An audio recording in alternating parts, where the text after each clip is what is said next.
Welcome back to the Undrafted and Unqualified Fantasy Football Podcast. I'm Anthony. I'm back here with Vinny, and today we got a lot to talk about. What's up, everyone? Yeah, welcome back. Last week we touched on the quarterbacks and running backs of the 2025 rookie draft class. And this week we're going to focus on the wide receiver and tight end. So we got a lot of names to get through, and we're Yep. going to kind of focus on some more specifically, but fly through the rest and just kind of talk about general landing spot for those guys. But yeah, let's get right into it. Yeah, so a little different from last week. Last week we kind of talked about our favorite guys first, talked about some other names we like, and then our least favorite. For the purpose of today's podcast, because we have a lot of receivers, we're just going to go in order. Same with the tight ends. We'll go in order that they were drafted. So receiver in a sec, we'll start with Travis Hunter. And you'll notice as we go through the list, one of us it's we each have two favorites and two least favorites for receivers. So you'll notice that as we're going through it, there's a good chance one of us will have it as one of those spots. So let's get started. Travis Hunter. Then he starts off. Yeah, obviously a big name in this year's draft class, Heisman winner at Colorado. With the Sanders, Shadur, and Dion, so obviously a lot of attention there. But I mean, honestly, a one-of-a-kind player that we haven't really seen enter the draft before. Obviously, was drafted as what many think might be a receiver in an offensive role, but he was a top five cornerback in college football. So a lot of people think he has that ability too. So yeah, he went number two to the Jacksonville Jaguars. I mean, I have him listed as a guy I'm not so not. Okay, I'll say it like this: I like Travis Hunter a lot. I think he's an amazing player. The draft spot kind of scares me for fantasy a little bit. So you have him listed here as one of your two least favorite guys. And that's why I mean, I think for the sake of just like a talking point, not so much that I dislike him. I think he has the potential to be a very good asset. I just think if he went to somewhere like the Browns, their cornerback room is pretty much figured out. Denzel Ward, Newsome, like they have a lot of guys there that like they're the corners. Like they're good. They started the past couple of years. So it opened up a spot for him to just go into receiver and be an offensive weapon. Jacksonville, they don't have corners. I can't even think of one guy on that plays corner for that team right now. Good question. And that scares me a little. Like you draft a guy with the number two pick, you want to use him as much as possible and use him in areas that helps your team. So obviously Liam Cohen, their new offensive mind. The GM said they have a plan for him. Liam Cohen says they have a plan for him. And if Liam Cohen is saying they have a plan for him, that must mean offense. But the idea that there aren't many cornerbacks on that roster and he's known for playing both, he's known for being elite at both, it scares me a little for fantasy of like, how is this guy going to be used there? Yeah, I think we're gonna disagree a little bit more today. I think you bring up a great point because he is the best cornerback and wide receiver in this class, so he could be utilized both places, and I think there's a very big likelihood that he will be used on both sides of the ball. I think with Travis Hunter, I don't see anybody in that receiving room really taking away snaps from him. Like, who is after Ryan Thomas Jr. and Travis Hunter? So while their cornerback room could be depleted, and with the talks of him being a receiver, and with Liam Cohen there now as the head coach, I really see Hunter being the 1A. I think he'll get some snaps at cornerback. I really do. And it'll be interesting to see how it plays out, but I think he's going to be the 1A next to Brian Thomas. I still like Thomas more. I think Travis Hunter is the 1B to Brian Thomas is the 1A. Yeah. So I think Brian Thomas is that guy still. I think he is going to be the guy. But Liam Cohen went and got his guy. They traded a haul to go up to two, up three spots to go ahead and get Travis Hunter. So I really like him. I think he's going to be borderline top 24 receiver when it comes to the rankings. I don't want to take him too high if he ends up getting drafted really high in fantasy. So I understand the skepticism, but I think there's a lot of promise there too. Yeah, I mean, I agree with everything you're saying. I think it's just more my like disliking toward him, like not one of my guys is that kind of for fantasy of like where is he gonna play full time, and until that figures itself out, it's something to be cautious about when you're drafting for sure. Yep. Take us to the next name. That's one of your guys here. Yeah, so Ted Arroyo McMillan went with the eighth pick in the first round to the Carolina Panthers. Um, Kind of a surprise. The Panthers went skill position at receiver last year in the first round. Mhm. Just Bryce Young picked it up at the end of the year, but kind of like a really young offense, kind of unproven. And I didn't really think they were going to go receiver that early. That pick surprised me.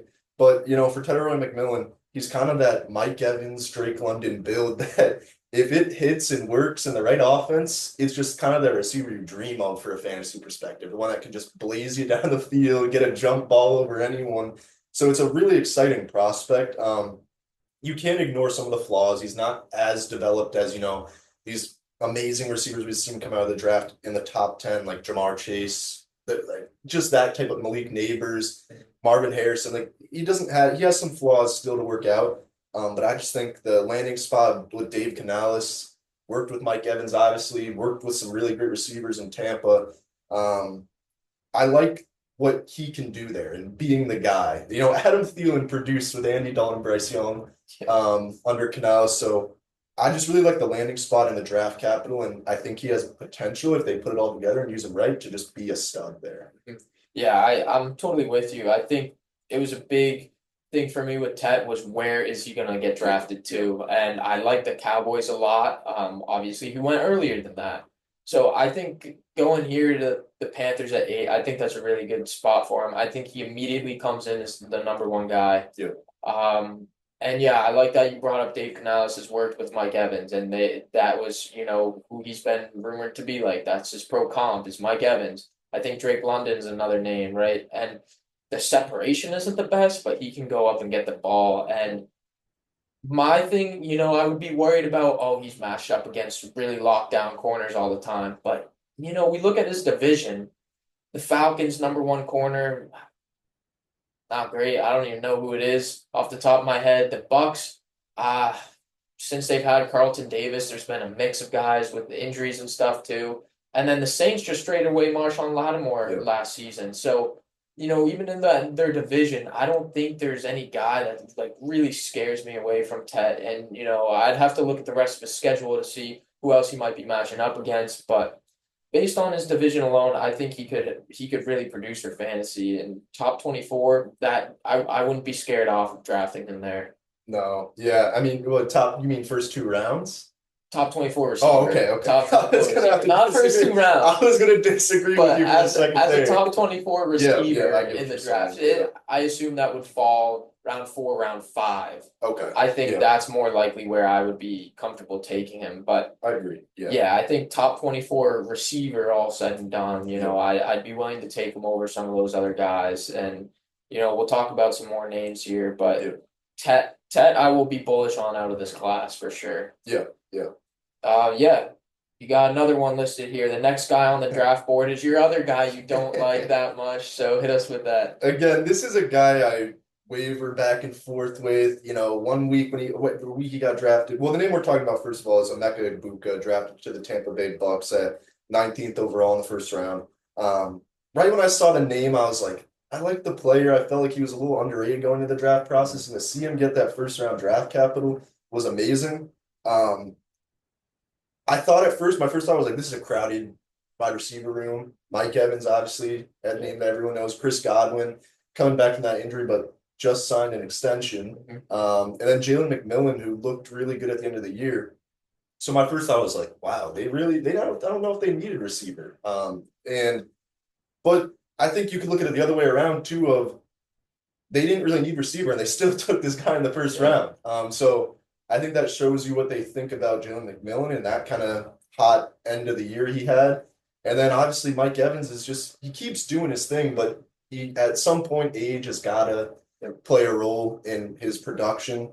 And obviously Chris Godwin just got hurt last year, but he's still gonna be in that wide receiver room. So I think Emeka Egbuka is kind of a name to watch. I wouldn't be surprised with Baker in that offense if he has a good year one. But definitely a name for like dynasty leagues to watch out for, where as these guys kind of start, Mike Evans, Chris Godwin kind of start phasing out of their normal production, that he can just step right in there with Baker and in Yeah. that offense and excel, I think. But just something for this year in redraft that it's a name I'm a little skeptical about. Yeah, I would agree. I think it's a future pick for them. Yeah. I think it's to plan for when Mike Evans starts, slowing down. The age is there. And then Godwin did sign a pretty big extension, but he had a lot more money on the table too from the Patriots, a very wide receiver needy team, and he chose less to stay in Tampa Bay. But that shows that they weren't 100% willing to match the Patriots' offer and pay him a lot coming off of this injury. So there's some concern there in my mind. I think Ibuka could play the slot too. I think that is where he did play in Ohio State. So I really like Ibuka as a player, and I think he'll be good for fantasy in the future, and that offense they'll utilize him. I just think for this one specifically for this year, I wouldn't go reaching for him. I do think he'll step right over Jalen McMillan into that wide receiver 3 role, and he's a name to watch if Godwin does start on the pup list. I think he'll step right up into that wide receiver 2 role, and maybe he stays there alongside Mike Evans and Godwin's just in the slot, and he'll still have production. So it'll be interesting to see where he ends up going in drafts, but I kind of agree with you. I think it's more of a future move. And personally, I love Ibuka as a player. I thought he was one of my favorite receiver prospects in this class. Yeah. So I really like him for dynasty, and I'd be bullish on him. I'd take him easily in the top 6, 7 picks in dynasty for sure. Really? Yeah. Yeah, no, and also in redraft, it's kind of a name that like he's gonna fall late in drafts, and you could take a flyer on him for your bench. He might even be a waiver wire guy that, like you mentioned, Godwin goes down. It's like this is a week 1 winner. If Godwin goes down, that he wins you a league. So it's kind of one of those rookie names to monitor, but yeah, just kind of monitoring the situation in the preseason and that type of stuff. I think he's a great depth piece. If you want him for depth, you have an extra draft pick for him. Exactly. He will get drafted, I think. So Yeah. I would use a late round pick on him if you have the space, need a receiver, and you have the ability to stash because you're loaded with studs at the top. I think it's a great name to go after. Yeah. I'm gonna hit you with the next guy up here with my first guy I dislike, and that's the next wide receiver drafted at pick 23 in the first round, Matthew Golden to Green Bay. And I'm not a big Golden guy. That's the first thing about it. I think Worthy was a better prospect. I think he's a better player. And Worthy fell to the end of round 1, went to the Chiefs, and he's now very productive towards the end of the season and in the playoffs. Obviously, he has Patrick Mahomes, so that helps. But yeah, I'm not big on Golden. I don't think he's just this insanely good player. And the Packers drafted him as that guy to be an alpha. I don't really view him as an alpha. And Jordan Love is the quarterback. It's not Patrick Mahomes here. So I really question the production. And a lot of people say, oh, there's going to be a trade. But until we see a trade, that wide receiver room is extremely crowded. They drafted another receiver who we could quickly talk about now, too. In the 3rd round, they drafted Savion Williams out of TCU. Kind of weird. They spent top 3 round picks on receiver there. And then they still have Christian Watson, Romeo Doubs, Dontavian Wicks, and Jaden Reed all on the roster. So I just don't see where he's going to come in and get a ton of snaps, a really high snap share, and then a huge target share too. So I'm completely out on Golden. I'd even probably take Ibuka over him, even in this year. I don't see the path for Golden to really step up and break out right away and be really relevant for fantasy. But I know you're a Packers fan, so I'm curious what you think about this pick. Yeah, no, I mean the bias might be there. Obviously, I want to see my guy Golden do good. First round draft or receiver in over 20 years, I think, for the Packers. So there's some excitement for fans of the team like me. But I think I do disagree with you a little bit about the path to snaps for him. This is a guy that's a first round pick. So right there, the draft capital alone, he's gonna play. Christian Watson, a name I think you forgot to mention him because of the fact that he did tear his Achilles towards the end of the year. Him, but he's always hurt. But he's always hurt, right? And so I think that room though, the pick of the first 2 wide receivers in the first 3 rounds shows what they think about the room. Jaden Reed had a very promising rookie year. He had that chance to be the alpha, kind of be the guy. Didn't really step up to the opportunity. Romeo Dobbs has always kind of been that big body, jump ball kind of receiver, never really turned into an alpha or just go-to guy. Dontavian Wicks has always been kind of that name that everyone jokes about in fantasy off waivers, like it's gonna be a Dontavian Wicks week. Yeah. It never is. So like Yeah. those guys just never really stepped up to the opportunity. And I think Golden's going to get every opportunity in what's been a top 10 offense in the league these past 3, 4 years with Jordan Love, or 2 years with Jordan Love. So, yeah, I don't know. I think he gets the opportunity. He can burn. We know he can. He's fast. Like I agree, he's not the same prospect as Xavier Worthy was, but he can burn you. Jordan Love can throw a deep ball. And I really just trust Matt LaFleur to just put this guy in the right spots. The Packers always draft well. So, you can't bank on that at all times, but I think top 10 offense, path to opportunity, just with these guys not producing like the Packers wanted to see them. So I think Matthew Golden could kind of be a sleeper that, like you mentioned, it is crowded, but he can work his way up there with good games, good practices, good preseason. And Matt LaFleur, I just trust to kind of game plan for him in the right way. That's fair. I kind of view him as a Christian Watson-esque, like more of a deep threat Yeah, with the exactly. speed. And to me, that kind of just falls into a real boom bust kind of guy. It does. And last year we saw their touchdowns rise coming from rushing versus a passing touchdown. So I see a lot of passing touchdowns going to Tucker Kraft, or they're going to go to Jaden Reed because they love drawing up plays to Jaden Reed, and they still will. I think he's going to still be that slot guy for them. Yeah. So Golden's going to have his opportunity on the outside, but I think it's just going to be so boom bust that it's just not going to be worth rostering him. And I think it's going to be like Christian Watson, and the opportunity for him to play might be there, but even still, they have guys who play the same role as him, and he's going to have to win that even first. But first round draft capital is there. It's just kind of the way that offense operates right now. It scares me off. Yeah, no, that's fair. But yeah, definitely a name to monitor as kind of one of those waiver wire guys similar to Mbuka that, could win you a league if all things go right. Yep. Starting off with the first pick in the second round at receiver, we had the second pick of the second round to Houston. They took Jaden Higgins out of Iowa State, the first of the two Iowa State receivers they took. They also took Jalen Noel here in the third round at pick 15. He's more of that slot guy, the smaller guy. Jaden Higgins' pro comp was actually Nico Collins.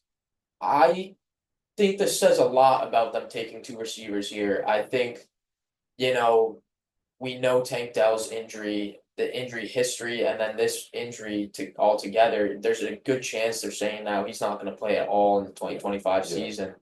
And Stephon Diggs walked. He's now a New England Patriot. And then, they traded for Christian Kirk, but I don't think there's much there. I think they traded a seventh for him. He's expensive. He has to earn his way into that lineup. So I like Noel here as a slot guy there. And I think Jaden Higgins being a big body guy, I think he might have some work right away on the outside there. I think both these guys could be fantasy relevant, and their names to monitor. Check up on them when it's coming to camp. They played together, so they both have different roles that will fit into a system. Personally, I love this for Stroud. I know Stroud had a down year, but I'm pretty sure he's being drafted outside the top 12 quarterbacks right now, close to 15 to 17. And that's really low. I honestly think that's too low. And I think he has the weapons here. I think we have some fresh legs, some rookies here. Diggs, he was without for most of the season. Dell, he was a slow starter, picked it up, and then got hurt. So all he had was Nico Collins, and Nico Collins was even banged up all year. So I really think we forget how good Stroud was 2 years ago in his rookie season, and I think this is a huge opportunity for him. But obviously, these guys are names to monitor as well. They have a new OC coming in too, so I like that for them. Any thoughts here? No, yeah, I think it's interesting because like last year, from a fantasy perspective, the Texans wide receiver room, we were like, where's all these targets going to go? Who's Stroud going to throw the ball to in terms of there's too many good guys on the receiving core, and now it's the opposite. Like you mentioned, Nico's obviously the dog there, but Tank Dell, I feel so bad for the guy. I Yeah. mean, he was such an Yeah. exciting player to watch, but the injuries just he can't keep away from them. And so Diggs obviously, like you mentioned. So yeah, I think there's a lot of opportunity here. And also like the fact that they drafted two guys from the same school in back-to-back rounds. I wonder what the thought process was there, if it was just kind of best available, but that's also kind of a cool thing, cool fact about Yeah. like these guys know each other. They work well together in the past. So, and then yeah, the big I think in general, like you mentioned Stroud, but also like quarterbacks. There's a lot of quarterbacks that won in this draft just from their team helping them Mhm. out offensively. I mean, even we just talked Definitely. about Travis Hunter and Brian Thomas, but Trevor Lawrence, Caleb Williams. Oh, But Trevor Lawrence, we'll absolutely. have another episode on the QBs and how they've Yep. improved in another episode. But yeah, I feel like it's a big win for Stroud. I agree. Yep. Yep. I'm gonna hit you with the second and the last of our least favorites here. This is my second least favorite. Vinny's already hit both of his. Um, Luther Burden here, falling to Chicago at pick 7 in the second round. You know, that really good receiver who is a big rack guy, right? Run after the catch. And I like Luther Burden as a prospect. I actually got a chance to watch him play in person, You and he was fun to watch. He scored on the first play when I watched him, 80-yard and touchdown. something like that. It was crazy, but the player is really exciting. I just really do not like the landing spot here, and Yeah. I'm gonna start with the argument for him, being that it's Ben Johnson is the coach there, and Ben Johnson went and drafted his guy. But my problem with that is there were two running backs that could have fallen to them there. They didn't trade up thinking maybe they can get one of them. They didn't, with Quinshawn Judkins and Travion Henderson going right before them. Yep. They had two picks that early in the second round, and they didn't get either running back. I think they would have preferred running back here. I don't think they were looking to go get Luther Burden. I don't think that was their guy here. So yes, Ben Johnson goes and gets his guy. I just don't know if he really is their guy here.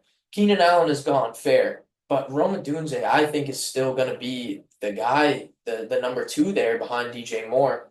And you have Cole Kmet, and then they drafted Colston Loveland. So Yeah. they have two really capable pass catching tight ends there, two already really good receivers, and then Luther Burden comes into the fold. So I just think it's a really crowded room. Also, we're talking about setting Caleb Williams up for success. He was kind of set up last year. Oh yeah. If he doesn't succeed this year, which there's a possibility, like everybody's expecting the jump, everybody's expecting the jump. What if it doesn't happen? I think it's just not great for Burden for fantasy purposes. I think he could be a great receiver in the NFL. I just really don't like the landing spot. I would have preferred so many other spots for him, including potentially the Patriots. But I'm completely out on Burden this year. I don't see a way he finds impact in fantasy this year. Yeah. I agree with a lot of what you said. You know, Luther, I talked to you Yeah. about Luther Burden before the Bird's draft. your guy. He was a guy I loved. I think, you know, a lot of it's in the community fantasy, just of prospects alone, like kind of evaluating them. There's a lot of discourse on like what happened to this guy. Because if you didn't know, this guy was a name not only to go in the first round of the NFL draft, but 2 years ago, people were talking about him as the #1 pick. He was that dominant as a freshman at Missouri, and kind of one of those generational talents, and he kind of just fizzled out. Like he never really reached what people thought. And I think maybe those expectations were just too high for a guy that's a freshman. I think we're all used to just these receivers blowing up Yeah. and just continuing throughout their years and just being a top 5 pick. But Luther Burden was a stud as a freshman. Yeah. So yeah, but in terms of the landing spot, you're right. It's just kind of one of those things where I think it's more of an NFL pick rather than a fantasy pick. Yeah. He's going to make the Bears better, I think. He's just another weapon for Caleb Williams, like you said, but he's a guy that should go undrafted and redraft, I think. There's just too many mouths to feed there, like you mentioned. But, you know, the draft capital is good. I think they're going to find a way to get him involved, but I just don't think it's enough to trust him to start him at any Yeah. point unless there's injuries. Yeah, rookies are always exciting, so I think there's a chance actually he does get drafted late. I just I just don't see a path for him to be really good outside of boom bust. I think, because he is a big rack guy, there's gonna be plays for him, like possibly a screen pass that he takes Yeah. to the house, or a deep ball or like a short slant route that he's gonna catch and just evade guys in the open field. Um, I think there's the potential for him to take over Rome Odunze too, but I really like Odunze. I think I like Odunze would have been taken overburdened in this year's draft class Oh, for at sure, receiver. for So sure. it's tough for me to say that, this is Ben Johnson's guy. He went and got his guy. I just I struggle to see him coming in and really taking that number two role. And Yeah, we'll see how this ends up. yeah. Um, yeah, hit us here with Trey Harris, pick 23 in the second round to the Chargers out of Ole Miss. This is your second guy that you love. Yeah, I really like the landing spot for Trey Harris. I'm not so much of a fan as of the prospect, but as we've seen in the NFL draft in the past, landing spot means a lot. It can really make a player and make their situation and make them fantasy relevant. Trey Harris is he's from Ole Miss, obviously played with Jackson Dart under Lane Kiffin, and good capital here in the second round, mid-second round to kind of a wide receiver needy team. Obviously, Lad McConkey's there, but him and Trey Harris are very different players. Trey Harris is a guy that can go down the field, kind of burn you. He's a big body that can just go get a jump ball. And we've seen that type of receiver play really well with Justin Herbert, Mike Williams, just been that deep threat that Who's back? he's back on the He's back on the Chargers. So I mean that's not a worry. No. Mike Williams is done at this point, Yeah. but that is funny to kind Yeah. of but yeah, Traeger's, I like that work that he'll get with Lad McConkey. Lad McConkey's obviously their guy, and he's gonna get 10 plus targets a game probably again. But Traeger's, I can see him having some games with just 4 receptions, 80 yards, just in a touchdown. Not a reliable fantasy asset, but one that maybe you keep at the end of the bench in a spot Yeah. week where you want to have a spot start. So the reason of me kind of being one of my top two guys that not top two in the class, but top two in terms of guys we really like. I like the landing spot and the work he's going to get with Justin Herbert. Yeah, I feel the same way. Honestly, I'm really bullish on him too. I think he's that alpha build that they've been looking for. The rumors of DK Metcalf maybe getting traded there because they need an alpha receiver in LA. I think Trey Harris is that guy. And I think he's going to be more like a DK Metcalf for fantasy purposes. Like, maybe there's a touchdown here, maybe there's a touchdown there. I think Lad's going to be better for PPR. I think he's going to rack up the receptions as that slot guy for Herbert. But this is good. This is great news for Justin Herbert. And I think this is great news for the Chargers. I think this is also, step aside Quentin Johnston. This is the next guy up. I think Trey Harris is going to be really good.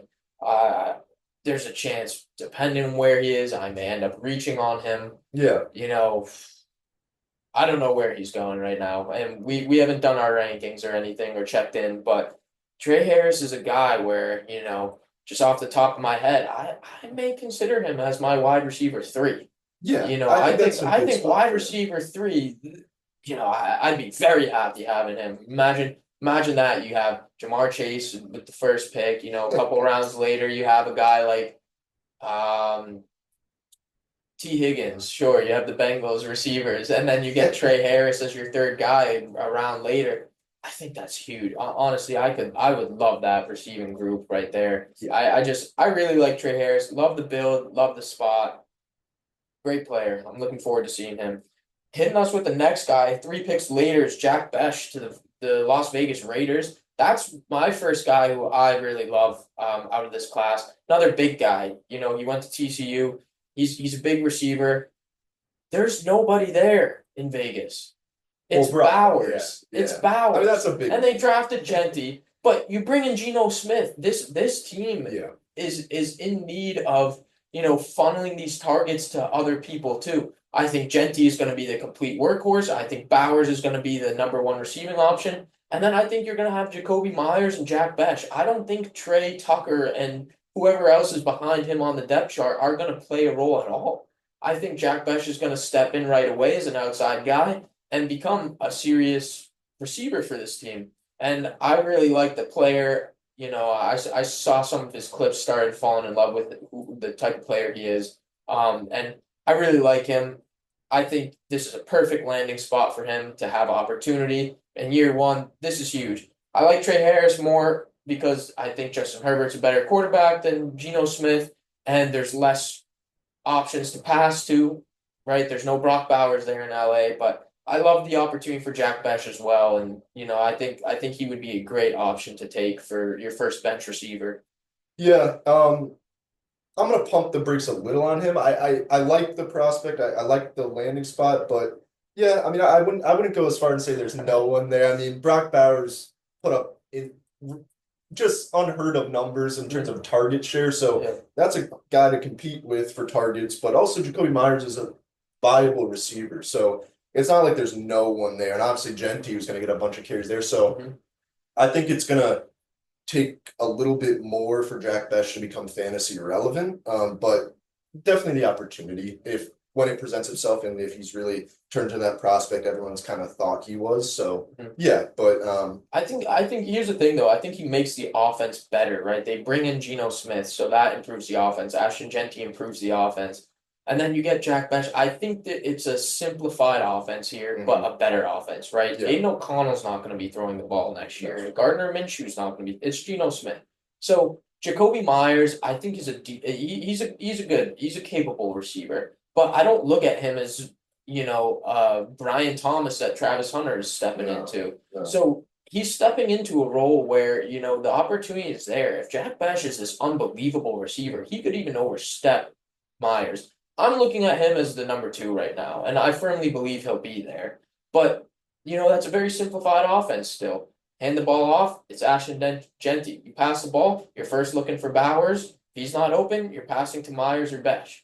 And I think those two guys, they're going to get their opportunities. I think I could see a couple receptions a game for Besh, 2 to 3, and there's going to be games where he has 4 and, possibly touchdowns too, with him being a pretty decent sized receiver. I Mhm. think there's opportunity. So I agree with you. I think Myers is a capable receiver, but I think the opportunity is there for Besh. Yeah, definitely opportunity, and you always kind of like that they can jump into a starting spot and Mhm. just be on the field. That's what Right. you look for rookie receivers. Right, yeah, and who knows? Maybe he'll be a second half Yeah, riser type exactly. thing. Yeah, So yeah. yeah, and then our last guy here, my second favorite guy, as a Patriots fan, I do have Kyle Williams here, third round, fifth overall pick in the third round. Man, I wasn't very aware of who Kyle Williams was until the Patriots drafted him. I'm not gonna lie. Mhm. But people had started saying, "Oh no, this guy's legit. He's got speed. He can run routes well. He's a dominant pass catching guy who can be an alpha receiver if need be." Now, it's good he doesn't need to be. And we finally have an alpha on the Patriots roster with Stephon Diggs. But I think he's going to be right away the number 2 guy there because I think Demario Douglas is our other best receiver there, but he's a slot guy. Yep. So I really think Kyle Williams is going to step in right on the outside and he's going to get opportunity. I'm also really high on Drake May. I think Drake May is a great quarterback. Just hearing from people around the league saying that Drake May might have had the best quarterback tape last year, that's crazy to me because we saw Jaden Daniels have an unreal rookie Yeah. season. So for some people though, to in the NFL to say that Drake May might have had the best tape, that's very promising to me. So now putting pieces around him makes me think he can really elevate his game. And going into year 2, I really like Drake May to improve, and then I really like this opportunity for Kyle Williams. I think, I think the offense is still going to be not great, but I think it's going to go from bottom 10 to top 20. So at least jump into that next tier, like tens. If we categorize it in tens, right? Top 10, 10 to 20, 20 to 30. I think they'll get out that bottom third and get into that top 20 possibly. And, I think Kyle Williams is going to be a guy who's probably going to have to step up and will. Yeah, for me, it's obviously I know being a fan, it's easy to get excited, but for me, it's hard to commit to a Patriots rookie receiver. I mean, they've been a Bermuda Triangle Oh, of yeah. rookie receivers where they draft a guy, you never hear of him again because he's so that bad. Obviously, like you mentioned, Drake May, that last year being his first year, the guys before that, um, we're playing with bad quarterback Yep. situations. So there's that to blame. But at the same time, you do kind of question their ability to develop young wide receivers. Absolutely. Even with Brady, they never really did that. So they really don't have a good history of it. But like you said, the opportunity is there. Diggs is older, but he's the alpha there. But not forever. I think he has a 1 year deal or 2 years left, It's possibly. there's an out after 1 year, I Okay, believe. Yeah. so he's not there forever. He's not there long term. Who Yeah. knows though? But yeah, the opportunity is there, but it's just really hard for me to buy in fully to a Patriots rookie wide receiver. I completely agree, right? There was a lot of talk as, you want to go get a sleeper receiver. No Patriots receivers were being drafted in the top 60 receivers last year. Yeah, And it's like, oh, Demario Douglas is going to be a sleeper. Jalen Polk's going to be a sleeper. Man, Polk he's not good. He couldn't separate. yeah, The difference is Kyle Williams can separate and he's got good hands. So I really like that. Javon Baker, he was another rookie receiver who had the potential last year, but couldn't catch anything. yeah, So, the QB was there. I think the draft capital we spent on these guys was a little high. We had Lad McConkey in our pocket last year, and we traded that pick away. that hurts. But yeah, I think there's a lot. I'm way more excited for Kyle Williams than I was for Polk. And I think that's saying something. I think it's more of a sleeper pick, that last round. Who's a rookie receiver I could go out and get? I would be stoked to get Kyle Williams. Polk was like, it's a little boring. No, this offense is on the rise. Brand new coaching staff. Yeah, And not somebody who was just the linebacker coach. Vrabel was a Patriot when he was a player, so he's been in the organization before. And that's a big Robert Kraft thing. Hire a yeah, guy who's been there. But I'm really excited for able to come in. I love what he did in the draft. I love what he's doing in the offseason. I love the tone he's setting for the team. So I think there's more opportunity and more to be excited about this year than it being a really stale Patriots offense. And I agree, a lot of people are really high on the Patriots right now. I think we should also pump the brakes a little bit. I don't think we're all of a sudden going to be a 12-win team, but I think there's something to look forward to here. And I think there's going to be promise you see throughout the year. And the offense may improve, and Kyle Williams could be a big part of that. yeah, for sure. Moving on. All right, so we're done with our favorites, least favorites here.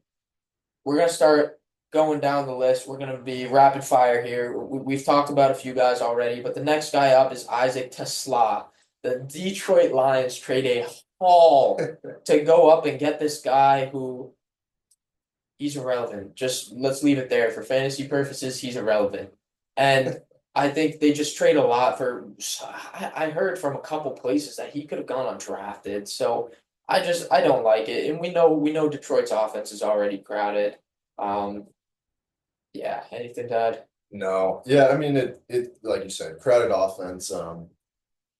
In a not even just a crowded offense, but an elite offense, and Mhm. just names that it, it's just unrealistic to see him Yeah. passing at any point this year or in the year's future. Yep. So yeah, Yeah. I nothing think the really there. first guy on this list we could say let him go undrafted. Oh yeah, Um, definitely. next up, Pat Bryant to the Denver Broncos. Sean Payton's guy.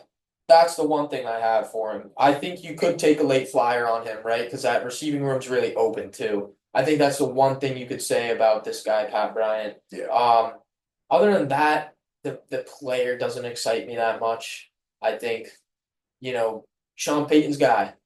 Leave it there. You want to go get him late in last round of the draft and you want to take a shot on him over Kyle Williams. I wouldn't knock you on that. So there is that to keep in mind.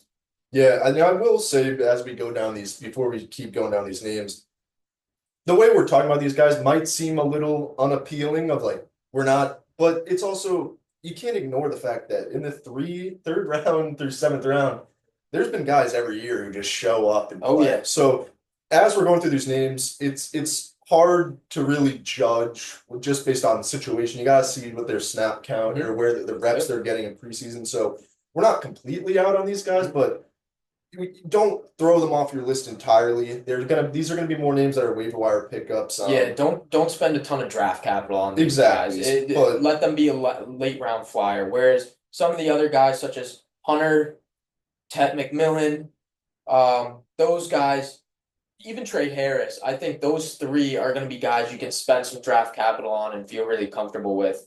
The rest, uh, late round flyers. And the earlier guys like Matthew Golden and Buka, while we didn't love them, you're gonna have to spend a little bit of capital versus some of the guys And we're it listing could now. pay off. It Yeah. could pay off. I wouldn't be, those are kind of guys who kind of take shots on to make that push in a league and get an elite guy that could be an elite guy, but it's a risk. So Mhm. don't be scared to do it, but just be cautious. Yep. We have Ty Felton to the Minnesota Vikings here at the end of the third round. He could take over Jalen Naylor's spot, but that room's solidified with Jefferson and Addison. So don't expect much there. Late round flyer, last round, if anything. Start of the fourth round, you have I think they call him Chim DK out of Florida to the Tennessee Titans. Opportunity is there, right? That's a very empty room. Him and I'll bring up Alec Iomanor, if that's how you say his name right now, that they also drafted later in the fourth round. I think both those guys, there's an opportunity there. So watch what they do in training camp and potentially go get your guy in the last round if you're starting to like what you're seeing there. I think a storyline to watch is also Cam Ward, obviously being drafted going one overall to the Titans. You usually see rookie quarterbacks kind of develop into finding a guy that they trust. And if you look at that Tennessee receiving room, it's Calvin Ridley. But how good is Calvin Ridley at this point in his career? But it's probably going to end up being Ward's guy. But you never know. You could see one of these rookie wide receivers that, not completely late round. These are fourth round, early fourth round and late fourth round guys like that are gonna get a chance to get on the field with that weak receiving core. So that's what I would like to watch out for. That, Cam Ward, he's gonna have to throw to someone, and these guys he could just develop a relationship with. And you never know what could happen. Rookie quarterback. This receiving room reminds me a lot of the Texans receiving room when Stroud got drafted. Stroud told them he wanted Tank Dell, so I'd be curious to know which guy Cam Ward really likes. Yeah. But yeah, he said Stroud said I want Tank Dell, and he developed a rapport very quickly with him. He became fantasy relevant. Nico Collins was still there and very productive. But Tank Dell was that guy he wanted. So there's always a situation here where Calvin Ridley's very productive, but one of these guys turns into something too. I don't think Traylon Burks is anything at this point, and Tyler Lockett is aging. He'll be, just a veteran presence there and occasional receptions. Yep. So two names to keep on your radar. And another Vegas receiver, Dante Thornton Jr. out of Tennessee. I don't know much about him, to be honest with you. Going to the Raiders here. I don't really know much about him either, but I just think in terms of dynamic, you always see teams every year take two receivers. Yep.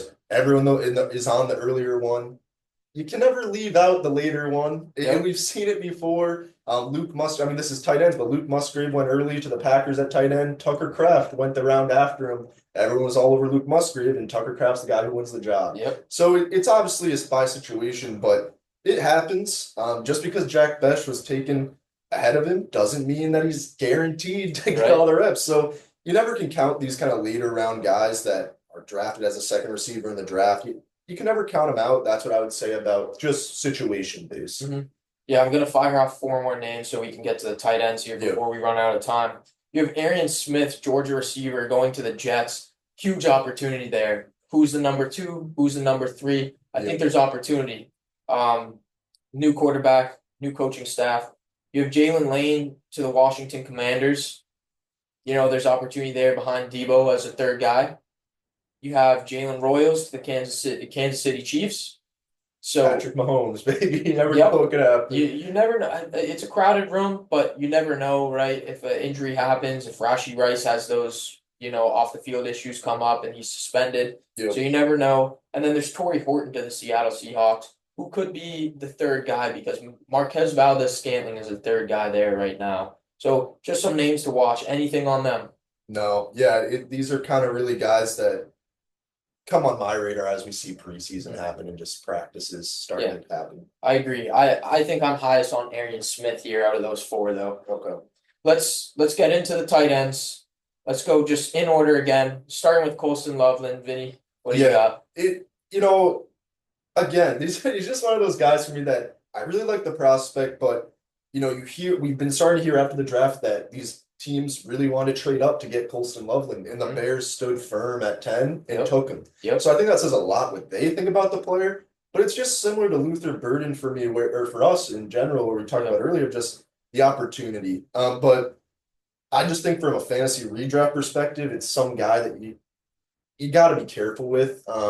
You can't expect. I think people have seen tight ends blow up, Bowers, Laporta, and now that's the expectation. That's not normal, guys. Like No, this is a very new trend, and so just temper your expectations. Just because of the high draft capital doesn't mean it's going to contribute to a massive fantasy contribution on year one. Good offense, but in terms of opportunity in year one, I'm a little scared of how that's going to look. I agree. I think the one thing though is if teams are trading up and Ben Johnson wants him, is he That's the like thing. Laporta? I actually do think he could be very touchdown dependent and touchdown relevant.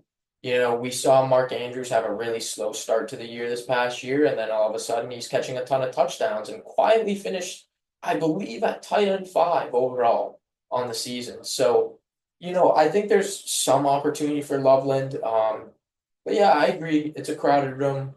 We'll have to see how it all plays out. We got to see, especially if Caleb Williams takes that next Yeah, step. that's the key. That's the Right. key. And just to clarify, tight ends we're doing one each. That one we really like, one we really don't like, and this was your one that you're more hesitant on. Exactly. Mhm. Yeah, just because of the draft cap, or just because of the opportunity. But draft capital, you love. Ben Johnson, you love. Caleb Williams, you might love, but Yeah. right now it's still up in the air. Yep. Yeah, Coulson Love. Yeah, I don't think there's much more to talk about there. Yeah. Let's get into the next guy at pick 14 in the first round, Tyler Warren, who was projected to be the first tight end off the board. Tyler Warren falls to the Colts here at 14. They finally get a tight end, the first viable tight end since Jack Doyle in like Maybe what Andrew Luck. Yeah. 6 years Yeah. ago. Yeah. They had Eric Ebron for some time too, who was a viable tight end, but it's never been a thing for the Colts to have a good tight end. Yep. This is the guy I love. And I love Warren because I think he's great. He's a great pass catching receiver, and I think he's stepping into a offense where he could be the number one target on the team.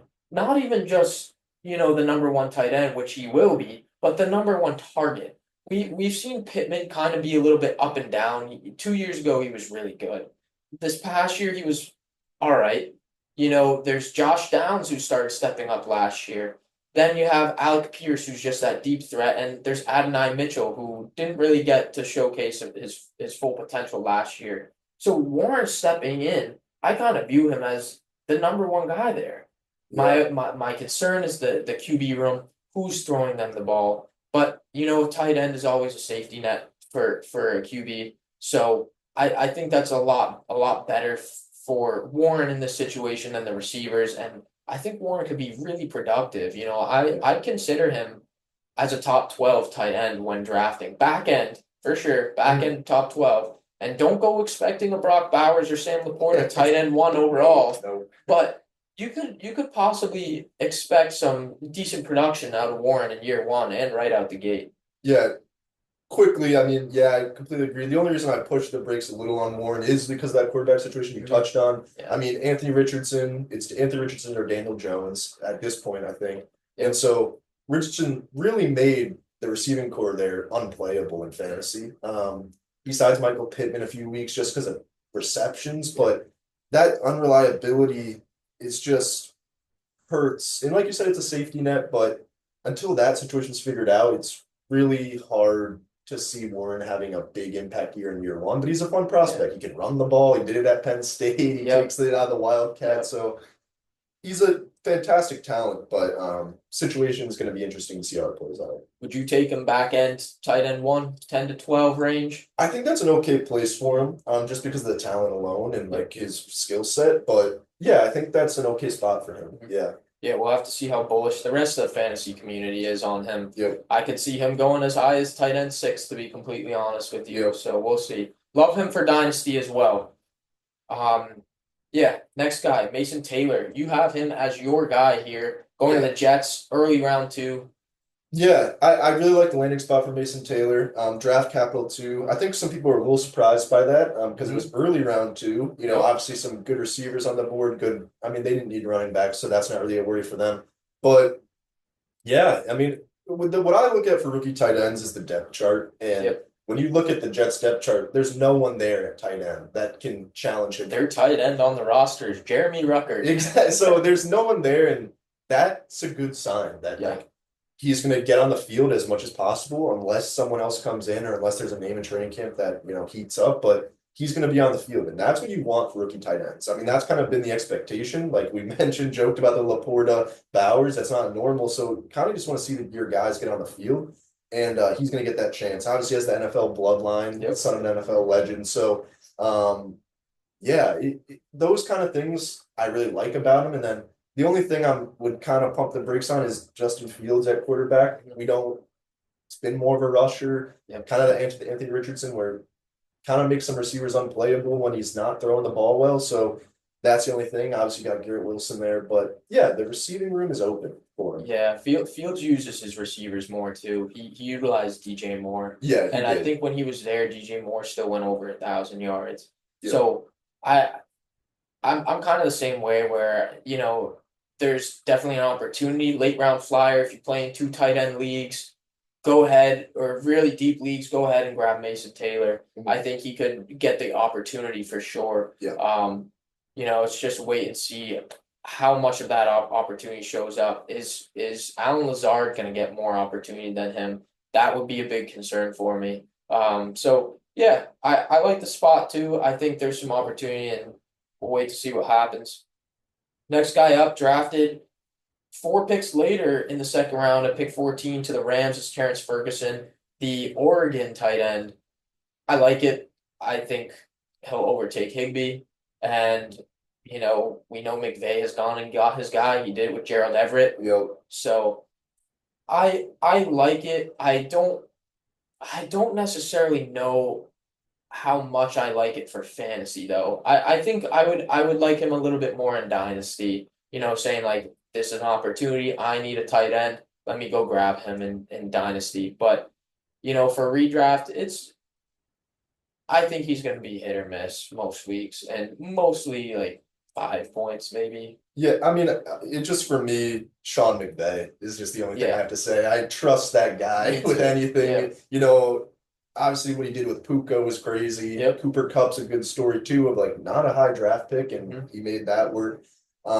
Obviously very well. So Yep. I trust him.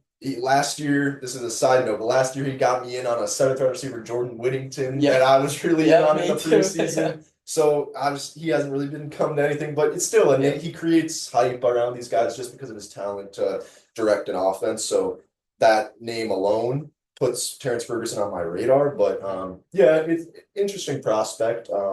Not to the same talent level of these three guys you mentioned above, but landing spot does do wonders for a lot of guys. Yep. I was going to ask you, would you take him over any of those three? So it seems like we're on the same page there. So, take those top three guys in redraft even ahead of Terrence Ferguson. Yep. The next guy, 4 picks after him, we have Elijah Arroyo at pick 18 of the second round to the Seattle Seahawks. Um, I'm not big on the destination. That's it. I don't think he's a bad player. I just don't like the destination, right? Everybody's saying, oh, he's going to come in and be the tight end. No offense, still all right, but Seattle doesn't use tight ends. They just don't. That's true. The last time they did was Jimmy Graham, and that was what, 8 years ago now. Like they don't use tight ends. And then we talk about DK Metcalf leaving, Tyler Lockett leaving, but you know who's there now? Is Cooper Kupp comes in, Marquez Valdez-Scantling comes in. They draft a receiver in Torrey Horton. And Clint Kubiak is the offensive coordinator there now. And they really, really want to be a run first offense. They really do. Yep. They didn't bring in Sam Darnold to go pass for 5,000 yards this season. They're bringing him in to facilitate an offense and be a capable quarterback. So I really think being a run first offense and everything, I don't like Arroyo here for redraft at all. I would also take Ferguson over him, even in Dynasty, I think. And so Arroyo, even though there's a lot of draft capital spent on him in the second round, I just don't think he's going to find his spot, and I'm not thinking he's going to be anything for fantasy. Yeah, again with me, my thing with rookie tight ends is, are they going to get on the field? Yep. I think Arroyo does have a chance. Like you mentioned, no offense there, but he's been a bust, all things considered, in terms of he's a top 15 pick 5 years ago at this point, I think. So there's not much on the line there for the Seahawks. It's not like they have anything, they don't owe him anything. So it's like around draft capital, okay. So I think it's just, can this guy get on the field? And with rookie tight ends, that's all it kind of takes sometimes, just get that opportunity. But yeah, I agree. I think I like the four guys that we've talked about well above him. But yeah, I think there's a path opportunity, but yeah, similar thoughts. Yep. And just to buzz off these last two names real quick, we have Harold Fannin Jr. going to the Cleveland Browns. He's an intriguing prospect. He is a unit. He's a beast.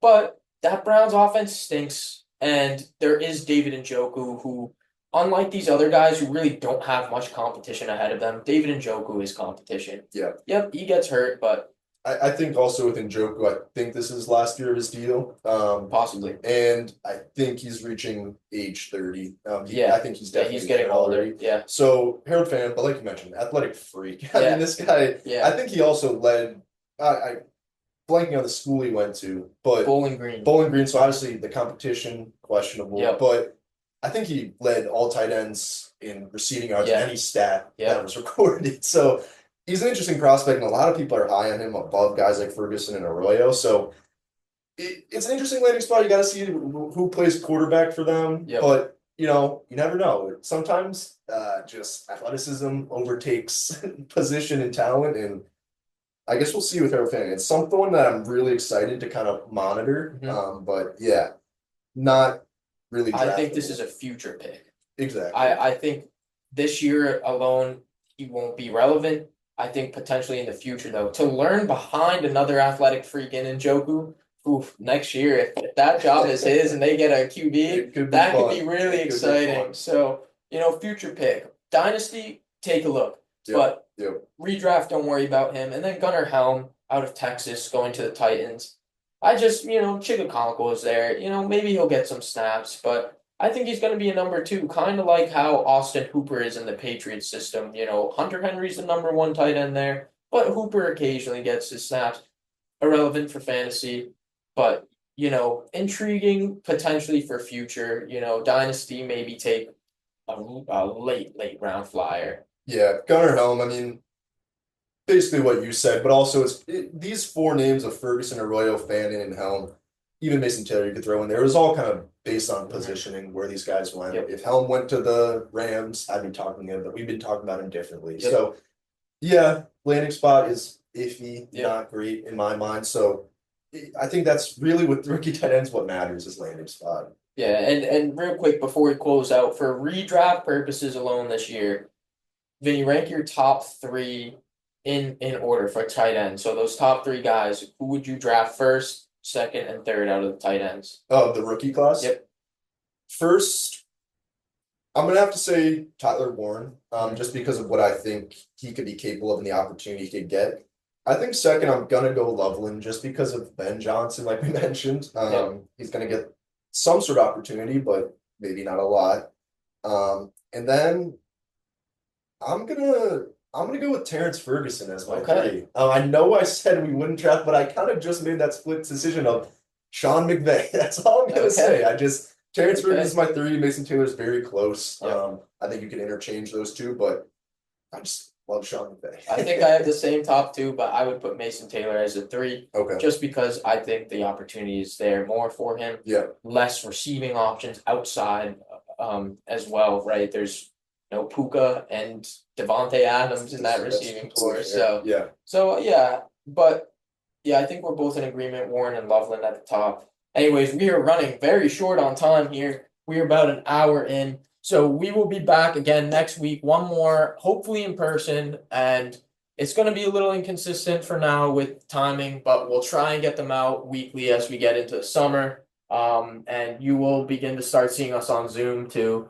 But yeah, next week's going to be a surprise for you. We have yet to put it into the doc to figure out what our topic's going to be, but you could take a guess that it's going to be somewhat related to rookies. And yeah, we will be back next week with another episode for you guys. Yeah, cool. Always fun to talk some ball. They're finishing up this rookie class in terms of positions, but yeah, excited to, have these stories evolve and just get closer and closer to Yep. training camp. It's going to be fun to watch a lot of these names we've talked about. Yep. All right. Thanks for tuning in, guys.